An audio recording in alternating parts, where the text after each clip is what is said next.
Hi, lots of greetings from Australia. I am here since only 1 week. I arrived last week, Tuesday, from Bali. So I'm a digital nomad and I work from a lot of places in the world. And this year that was from Belgium in January, Bali, February, March. I'm here until the mid of April, then I'm back in Bali, then coming to Belgium, then going to Portugal. So that's kind of my life. And yeah, the reason I do it, being a digital nomad, is, I don't know. I do know. I follow my gut feeling, my intuition, what feels good and what doesn't feel good. And it's not always the easiest road. I was like crying the past days, like lots. Cause beginning I had this powerless feeling of, I'm on the other side of the world. I'm in this beautiful nature. I'm in one of the most incredible festivals in the world, Taste of Love Festival. It's beautiful. We're in the middle of the beaches right behind the corner. This is all nature. There's super many people here who all have a passion to connect with each other emotionally. So it isn't always easy being a digital nomad, but it does bring me to like living in my van and having all my pictures now of all the places I've been, just to connect with all the beauty of having another home every week. I've been traveling for 2 years, every week in a different home. And it gets me to have amazing experiences. I met someone in Sydney, and then I stayed at his home for a while, and then I had my own home, and then now I'm in a van, and then I'm here for a while, and then, I don't know. Wherever I'm needed, I'm gonna go to. But my housing always changes, and I get to stay with friends everywhere I am in the world, and I see how they live, and I see what their passions are. So to change the topic, to give the introduction why I'm in this van at the festival in Australia, full of love, full of laughter and connection. My whole energy has risen ever since I'm here. Just walking in a tent where people are connecting, looking in each other's eyes. It's just beautiful. And through conscious distance and connection, many vibrations, many frequencies are created. Now, for me, passion is all about showing parts of yourself that you're maybe a little bit like, should I show this? Should I not show it? Like, rediscover new parts of yourself. And I go to these beautiful festivals, and it was new to me, but like, there's kink workshops, there's bondage, there's shibari. It's like, I didn't know about all these things like 2 or 3 years ago. So if you're in lockdown, no, just kidding. Send me a PM. I'm not going to talk about those things. But passion creates this alignment. And alignment is a word for... I've been traveling in over 15 countries the last 5 years. All over the world. Last 2 years mostly. I was attracted to Peru, the healing teachings from the healers in Peru, to Bali. Oh my God, the amazing energy of just walking in the town of Ubud. All emotion, everything flows in the body. Here in Australia, I just drove like 30 minutes and I'm in this beautiful nature, mountains like Geneva, like France. There's energies. Here in Byron Bay, there's lakes that have knowledge from our ancestors about the mother, about the healing, nourishing power of love and care. So I've been to all these places in the world, and my this knowledge and share it all over the world. And what this has to do with passion is that the more aligned, if we would look at our body as a battery with 7 buttons or more, depending on what culture or healing you look at, there's chakras or buttons, and to keep them all open, it's important to feel your unique gift. Everyone has a unique gift even before going to school at 2 or 3 years. Kids are playing, they have gifts, they know what they like, and then they're guided and inspired at school. So the more people are aligned, the more everything flows through the body, like it's a river of water going through above the head. This is a place where you can see clarity, you know, if you have a decision and you get stuck, it's like, look here and ask, what should I do? Buy that house or not? Whatever the choice is, that's here. Throat, talking, sharing, the heart, opening and loving and receiving and being able, if someone gives a hug, to receive it. Then the belly, the anger, when someone thinks something different. That actually is a good thing, because it means you have some kind of beliefs, and if they're healthy beliefs, if you believe something and someone says something else, it's like, I believe something else. And then there's the sacral chakra, which is like right below the belly button, all about relationships, creativity. I'm a Cancer star sign, so I love to flow. And then there's the root chakra, and that's what I'm talking a lot about, because the root chakra is a part of our body. If we wouldn't have legs, no legs, the part of the body that's connected with the earth. It's like a tree. So imagine there's this energy in the world, breathing it in through the root chakra, through the tree, if we wouldn't have legs, all the way up. If there is this flow, I like to call the coronavirus like a little butterfly. That's just my belief. But it's like a butterfly, and it's like, and goes to places where it wants to be seen or felt, or stays a little bit, and then it's uncomfortable.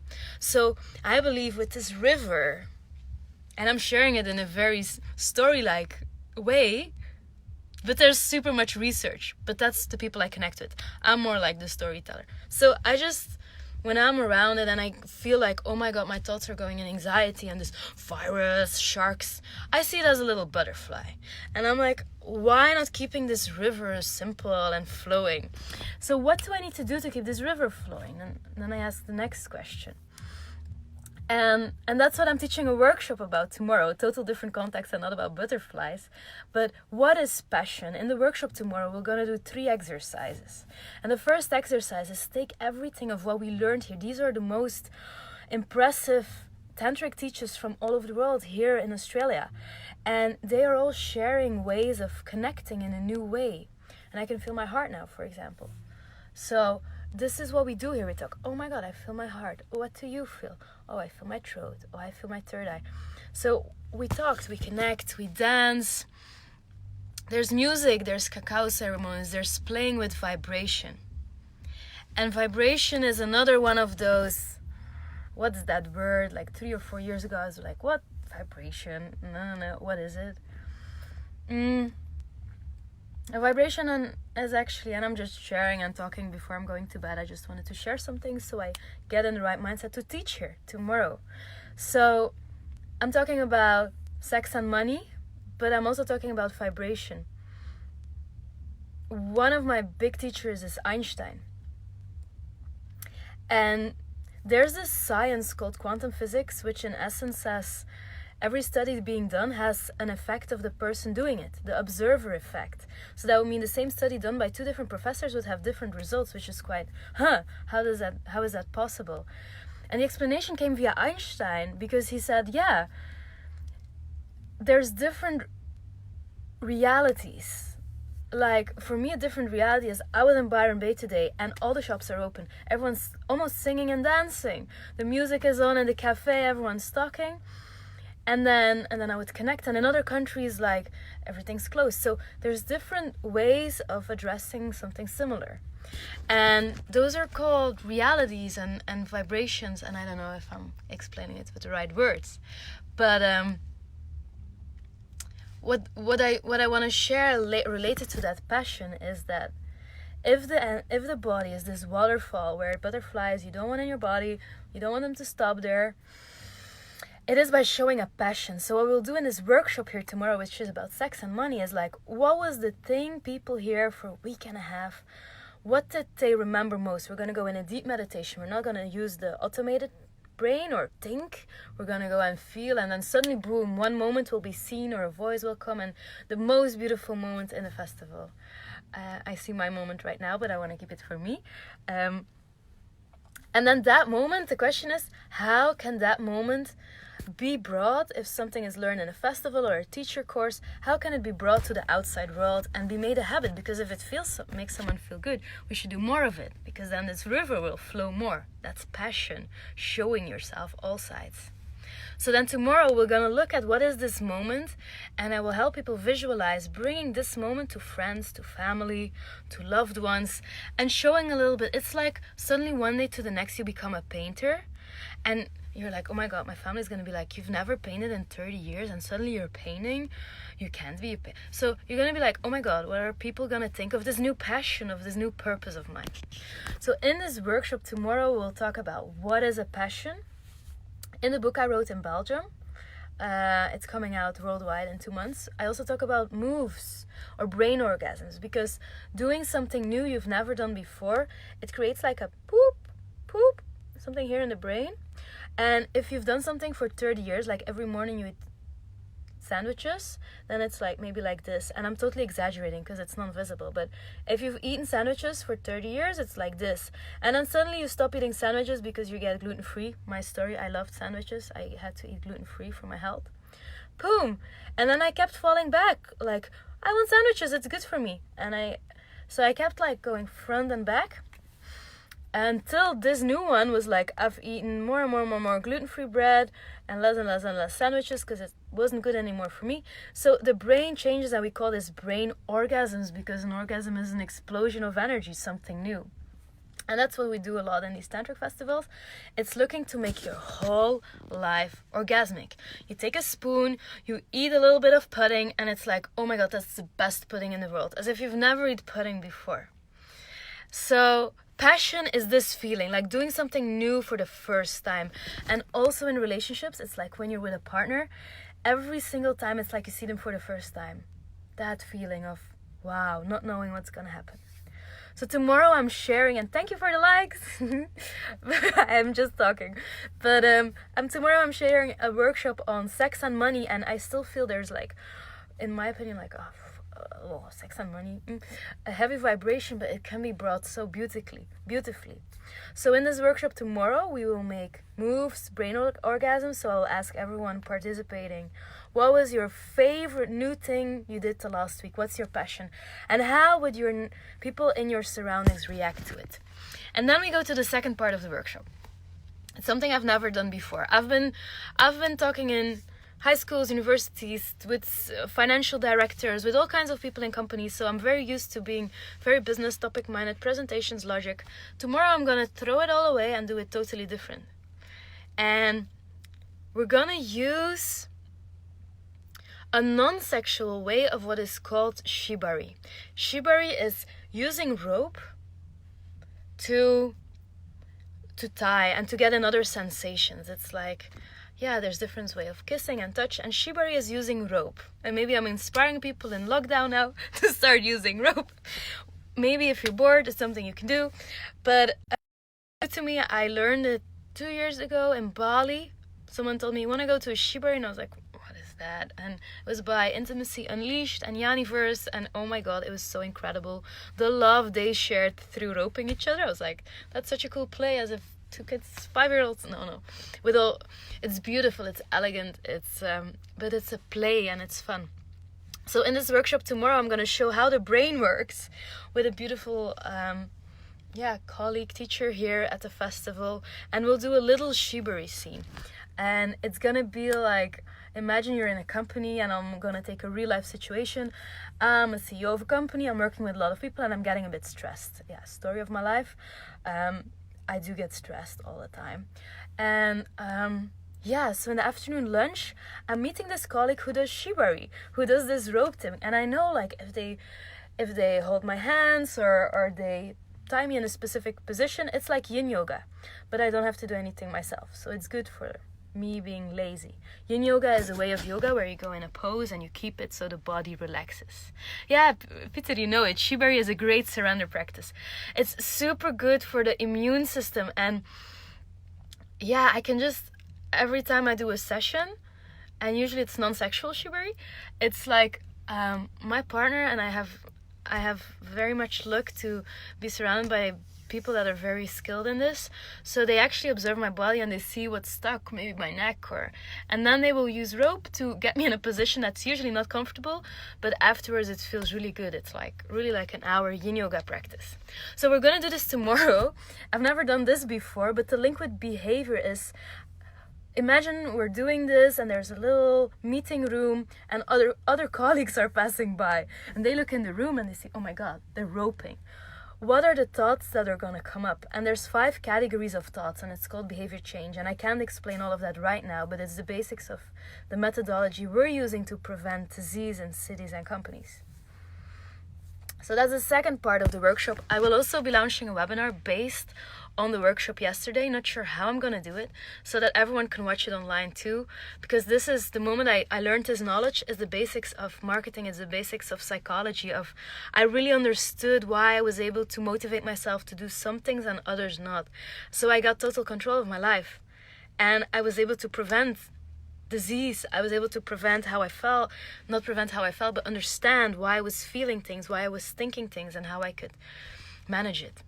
So tomorrow, Sex and Money workshop, we're gonna go from creating a passion, feeling, showing that unique you, to maybe groups that don't know this practice, like shibari, in friends, in groups, in family, with colleagues, in order to be fully orgasmic, which is actually meaning letting the body heal itself, letting it move all day long.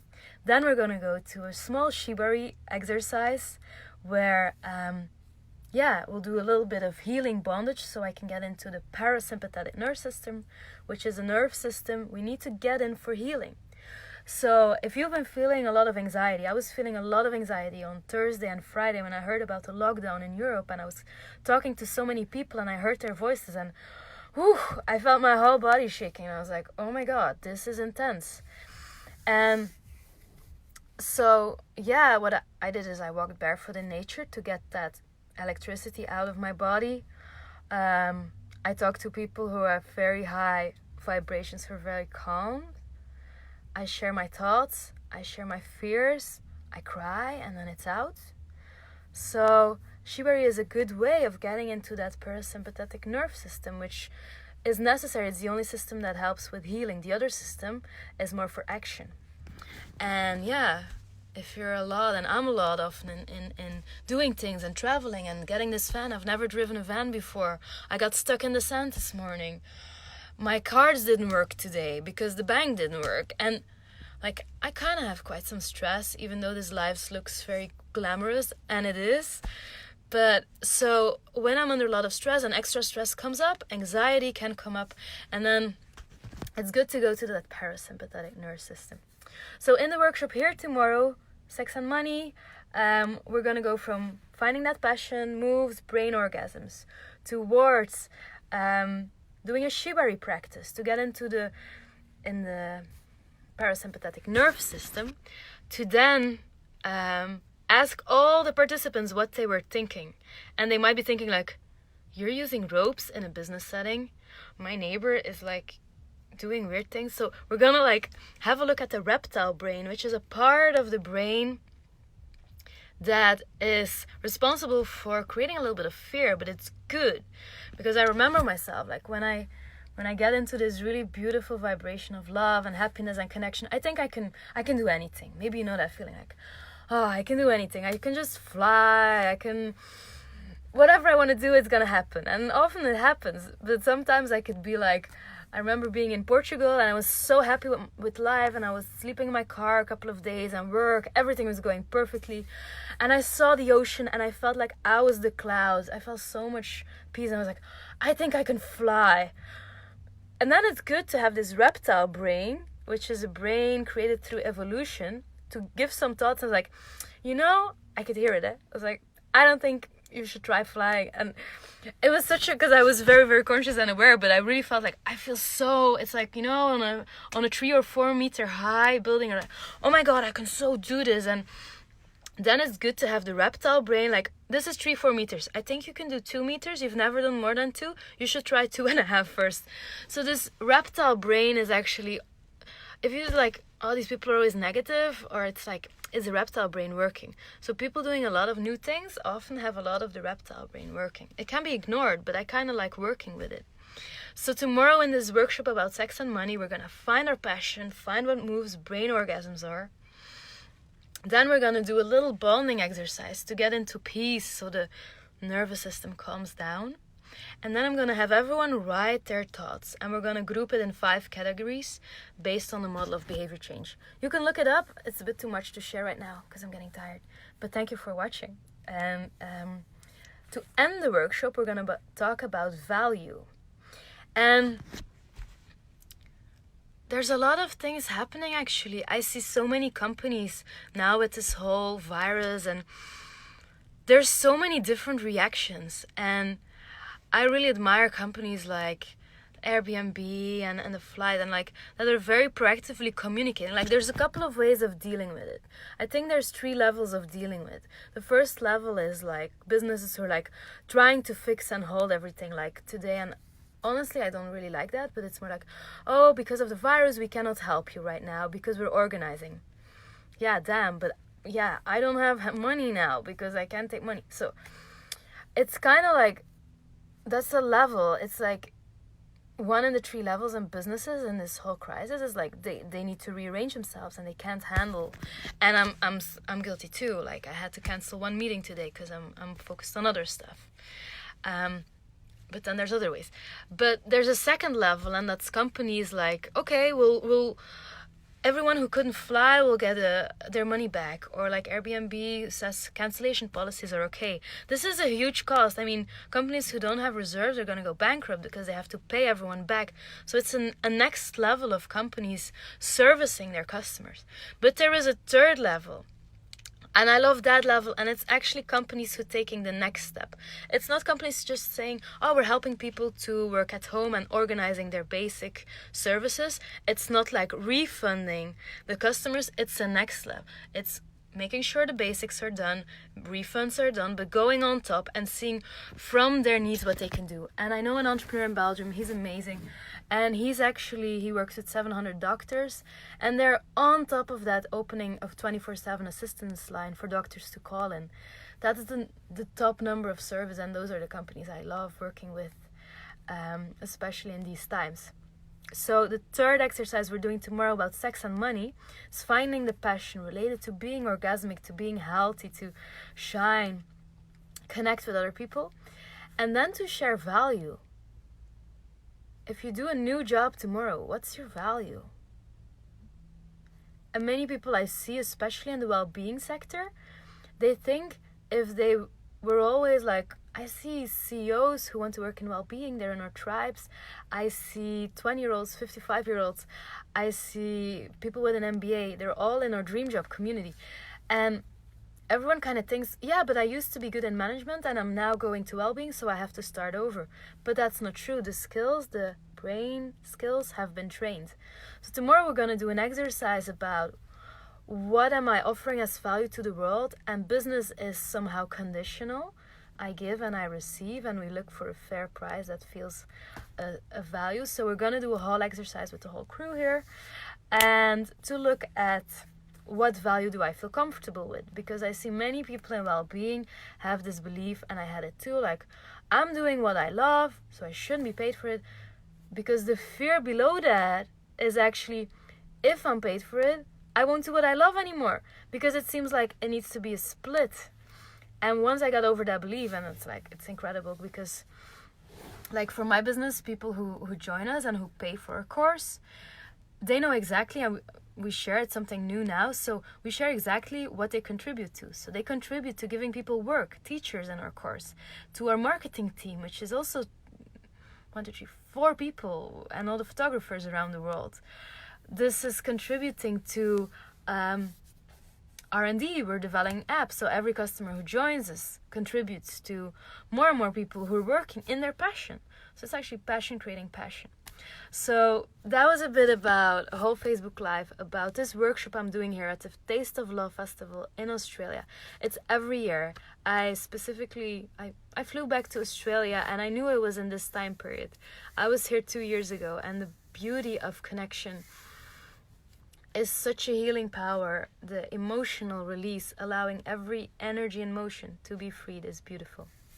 So yeah, I wanted to share this with everyone in the world, or my Facebook friends, aka everyone in the world.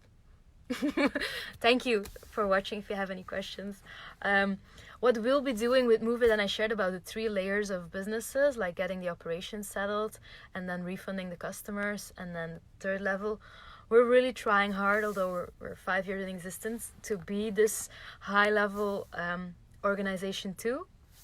Our operations, it doesn't really affect our operations. For us, it's most important that everyone in our team has a good high mindset. A lot of people we work with are very driven, but also very empathic, so they can feel the field of anxiety surrounding them.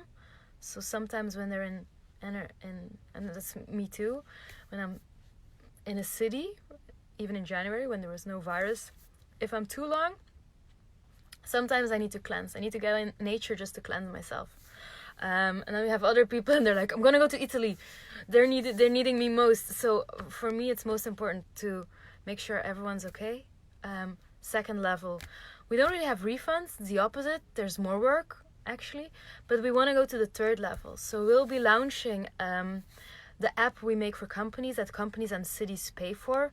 So for 1 month, we'll be making one for prevention of corona. And the idea is that 70% of all disease can be prevented. And whilst there's a lot of campaigns now and people are being received that have symptoms of this flu and fever, but there's an opportunity for more to prevent cases. So what we do in companies and what we see results in companies in 3 months of preventing disease, and it's the same as corona. We see in companies disease goes up, burnout goes up, and suddenly it starts going down. We want to do the same via Move It with the efforts we have as an extra, because it comes on top of our daily operations. And what we will be doing with this app is, I have a lot of knowledge received from a lot of people I work with worldwide, and there's now been 5, almost 6 people in Rotterdam, in Ghent, in Bruges, in Sydney, in Paris, Amsterdam, who have all this knowledge because they traveled all over the world, and they will start linking and looking at, okay, if we see diseases increasing, how can we stop it? So whilst it's good to make sure it doesn't spread, it's also good to know that even if you get in contact with it, that you can, the butterflies, what I call them, that you can earth them, that they don't stick in the body, so no one else can receive them too, and then it just stops. So, and I don't have the right words and science, but the people I work with, they're all very skilled people in bringing the facts and the figures. So that's what we're doing this week, and I'm hoping to get it done and launched by Monday. It's already in the App Store under Move It Corporate Communities, and it's the one Corona community, and everyone can register for free. But we're now gathering content of health experts all over the world with the aim to be in 20 cities of 50,000 people, to have a look at how quick we can prevent any more cases to happen. So yeah, and that's what I'm doing here tomorrow too. So this was on the plan. The Corona app is extra. So yeah, thank you everyone for watching, and I'm sending super good vibes. If you resonate with the idea of quantum fields, that there's multiple like radio frequencies to tap in, then I really would love to share this beautiful frequency that I'm receiving at this festival of gratitude, of love, of connection, of people looking each other in the eye, of people seeing exactly how someone else is feeling and asking it, and to tap into that beautiful power. There's so much beautiful content on YouTube that I would recommend on high frequencies. It's like Hertz, HZ, more than 250. There's amazing teachers in the world. Like, I really enjoy, if you're an empath and you're feeling a lot of anxiety around you, I'm really enjoying Lisa Romano.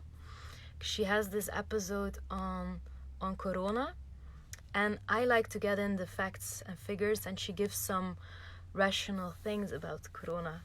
Also, Wim Hof method is super good to prevent and make your body super strong. Have fun with it, play with it if you're at home. Alkaline food.